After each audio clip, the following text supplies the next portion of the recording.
He stole a steal. The man stole a steal. That was crazy. Anyway, episode 10, that dude, defensive D, he just met his match. Kuroko was putting in work. See, he was good with the defense, but not with somebody he couldn't see. Somebody who was, so elusive on the court. So they started killing them at that point, So Sarans got their card, man. And they started figuring out all their moves. Well, they already had their moves figured out, but they couldn't catch it until later on in the game once they got used to it. Then they was able to predict what they were going to do, where they were going to be, where they gone. It was like they were looking at their shoes. There's a lot you can tell about a man about it, by looking at his shoes, where he gone, where he been, that type of thing. So they was able to beat them with that. And anyway, Kuroko, he did his thing, and they took the king down. When I say Kuroko did his thing, he did his thing. Kuroko was no joke. But anyway, what happens is next game, they got to play the next king. Kuroko gets spotted by some dude. Then they play the game, and you find out Kuriko's dealing with another Kuroko. I mean, but think about it. If it's one of them in the game like that, it's going to be another one somewhere. All likelihood. Anyway, they're playing. They're getting dominated. They're not getting dominated. They're going back and forth. And that dude, Midorima, he says, we're going to start the game off, right. Makes a shot from way downtown, from beyond the arc. Makes a shot, and he said that's how we're gonna get the flow going in our direction. So he does that, and Kuroko returned the favor off the rip. That very second, Kagami was like, "No, they made the shot." Kuroko said, "Keep moving." Why? He said, "I got something for them," and he did a spin move like this through the ball way down the court like a laser. Kagami makes the shot. Now, in my mind, I'm thinking, even though they did that, one team is scoring 3, another team just scored 2. So even though the momentum hasn't shifted, the game is still in the other team's favor. But they shut down Midorima. Why? Because he could take the shot, but he's like, if you're playing chess, you don't make a move just to make the move. It's got to be some advantage to you. So he says, if I make this shot, what we're going to do is we're just going to have 1 point. Because I know that Kuriko's going way down the court with it as soon as I make the shot. So he stopped shooting for a little while until they can recalibrate themselves. And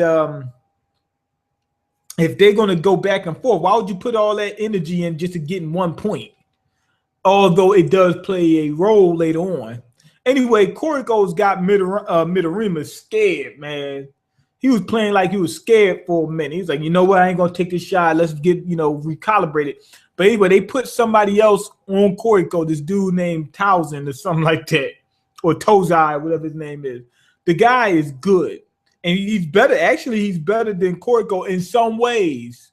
In some ways. I ain't saying he's better than Kuroko, but in certain ways, he can actually play. Now, he doesn't shoot, but he can dribble. He can cross these people over pretty good. He can move around the court. He can see Kuroko. He can predict some of Kuriko's movements. So in those ways, he's able to shut Kuroko down. Although Kuroko got some stuff that he didn't reveal to us just yet. Anyway, he was able to steal a steal. Kuroko got a steal, and that's one thing that Kuroko can do. That's one of his bread and butter. He can get passes, steals, all that. And they found out this dude can do it. Kuroko gets the steal. He steals the steal. That was ridiculous. That had me laughing. Just how funny it sounds. Not only that, they did have what's my man name? The dude that was scared to play under pressure. I forgot what his name is. He's one of the older players. Anyway, he couldn't play under pressure, so they said we got to wait for you to overcome that. You constantly play under pressure. He said every time you miss a shot, you're gonna break one of them action figures. Like he collect these little action figures, or these figurines. The way he was crying every time he had to break one of them figurines was just ridiculous. It had me laughing. I was dying laughing. So they had some funny parts in between this. Anyway, back to the game. They're still going back and forth. The momentum doesn't seem to have shifted, but at the same time, that one point that they keep going up, they keep gaining here and there, eventually wore down the team. Now they're up by like 20 points. And Kuroko and the teams wonder how they're going to win. Kagami, he says, I'm going to take it into my own hands, And anyway, he starts fighting extra hard. He managed to be able to tip Midorima's shot. And remember, Midorima is the American sniper. He can't miss. But he managed to make him, like, it was one of his shots he didn't make, it wasn't all net. It hit the rim a few times. And the guys looked, they said, never seen that happen before. That's weird. Usually it's all net. They figured out Midorima's his weakness. They said depending on how far he is from the basket, it takes longer to shoot. Remember, this is a heavy ball. Not only that, you got to be more accurate from longer distances. They revealed that the reason why he does that is because before he was making shots from half court. Now he can make shots from anywhere on the court. But he wanted to do that. Like he like shooting from way out London, because he knows that you get more points that way. He said 3 points or 2 points. Which one you want? He said, I'll take 3 points. And you could get the points faster if you shoot from way long distance. You have to run down the court. It takes them longer to shoot, but you get the points faster. So that's his whole reasoning. Anyway, Kagami caught on to that, and he's able to start getting Midorima. Like he's actually able to block his shot. He kept fighting harder and harder, and then they reveal what Kagami can do. Like everybody has their own little shtick, and they said Kagami's a jumper, he's a leaper, he's a Jar Jar Binks, basically. He could jump so high that even though Midorima is using real high arcs, he can catch him because he's already, he's jumping so high, just enough to catch that ball. So he starts running around everywhere because he started realizing I can't depend on Kuroko every time in order to win all these games. He said, so I got to do this myself. He starts blocking everybody's shot. And that's when the other dude comes into play. So he shut down Midorima. The other guy comes into play. He's not as good as Midorima, but he's good. He's good.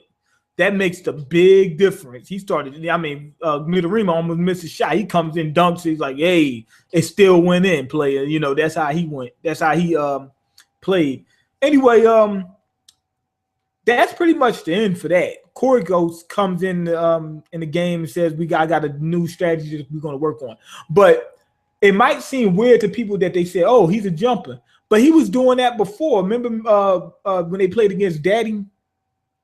And he was able to block this guy's shot. The dude's like 6'5", 6'6", something like that. And Kagami's like 6'1", 6'2". So he was able to block that shot. That was ridiculous then. So why wouldn't he be able to block somebody's shot if they're shorter? What you call him? What's his name? Midorima's like only 1 inch taller than him. He's like 6'2", 6'3", something like that. If I'm not mistaken. He's not too much taller than him. He's a little bit taller than him, but not too much.